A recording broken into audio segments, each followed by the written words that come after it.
Григор живее в Париж. Често обича да е сам, казва, че често говори със себе си.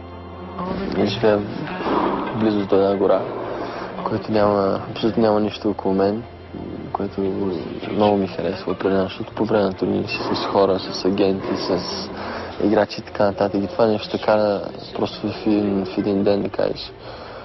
Наистина трябва да съм малко сам, трябва да поддържа мислите си и така нататък. Имаш време за себе си. Като мързелуваш, какво правиш? Мързелувам. Как? Какво правиш? Да пчеш ли с сладолет? Играеш ли на електроника? Сладолет е любимото нещо. Това е просто закон Божий за мен всеки ден. Любимо ме е сорбет лимон. Това е за мен.